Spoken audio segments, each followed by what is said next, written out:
This year alone, $3 billion in income will go unreported by more than 170,000 non-tax-paying individuals in the cash-in-hand underground residential cleaning industry. 100,000 of these underground workers were once employed in the tax-compliant industry but were driven underground by the GST.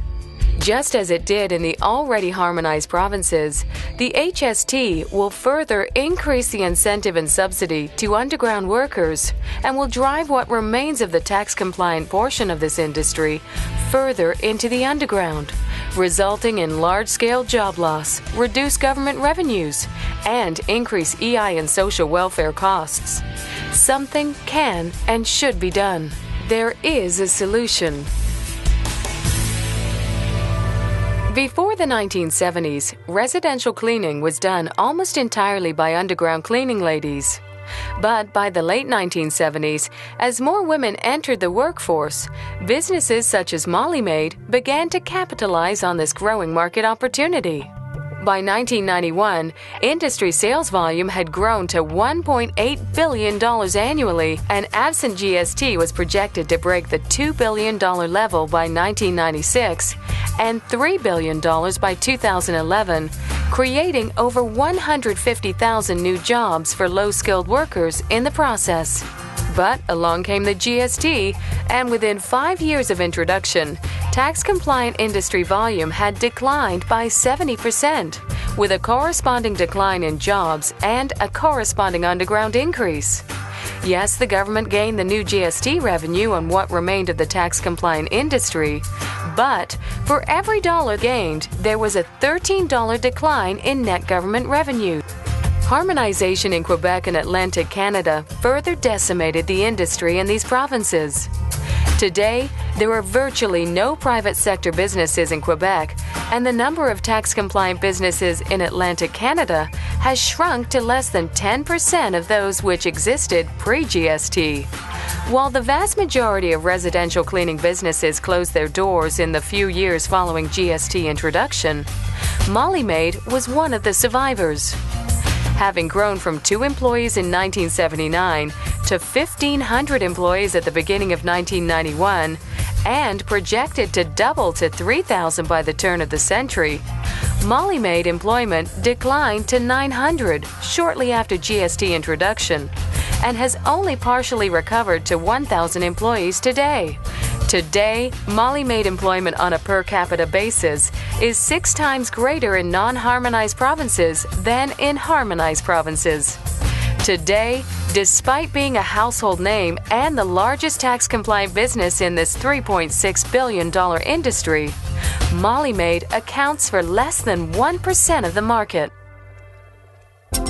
Consumers can choose a tax-compliant company which legally must charge the GST or HST, or consumers can choose an underground cleaning lady who is, in effect, subsidized because she is legally not required to charge the GST or HST. According to a 1999 report prepared for the federal government by Ernst & Young, the price advantage enjoyed by underground operators in this industry was 30 to 35% in the form of income tax evasion and tax credits and benefits. Harmonization increases this price advantage to 35 to 41%. Despite recommendations in 1994 by the Standing Committee on Finance, and despite options identified in 1999 by Ernst & Young to address this counterproductive competitive imbalance, nothing has been done. The imbalance continues and will only be exacerbated under the HST. France was the first country in the world to introduce value-added taxation in 1954. And with the most experience in such taxation, is now generally recognized to have the best system of job creation at the expense of the underground economy.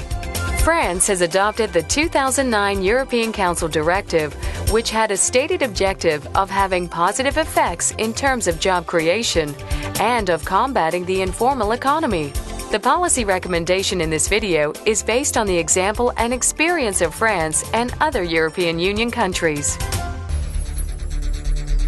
Best stated by PricewaterhouseCoopers in their proposals for consideration in preparation for the 2010 budget and to assist the provinces of Ontario and BC with harmonization, the recommendation is the federal government should consider a package of tax measures that have been shown, for example, in France and other European Union countries, to have both a positive compliance and very significant positive revenue effect. Namely, lower the GST HST registration threshold to zero for certain labor-intensive services typically purchased by consumers. Allow purchases an income tax deduction for purchases of these services up to a specified level. The EU experience is that these measures actually achieve a net increase in overall tax revenues. In addition, there are socially positive effects, such as workers being part of the above ground as opposed to the underground economy, and reduced price pressure on working women to have to resort to the underground economy to remain in the professional workforce. An added advantage would be a reduction of spurious unemployment insurance claims and payment of GST rebates to workers active in the underground economy. Instead of a loss of 10,000 jobs, a minimum of 70,000 new jobs could be created, a net gain of more than 80,000 jobs. And instead of a decline of $130 million in government revenues, a minimum of $430 million in new government revenues could be generated, a net gain of $560 million annually. The federal government can and provincial governments should encourage the federal government to adopt proven tax policies that encourage job growth, increase government revenue, and reduce tax evasion in the underground economy. The federal government should be encouraged to adopt this policy option identified by Ernst & Young in 1999 for the Department of Finance. The federal government should be encouraged to adopt the 2010 budget recommendation of PricewaterhouseCoopers. We ask for your help in urging the federal government to act before it's too late.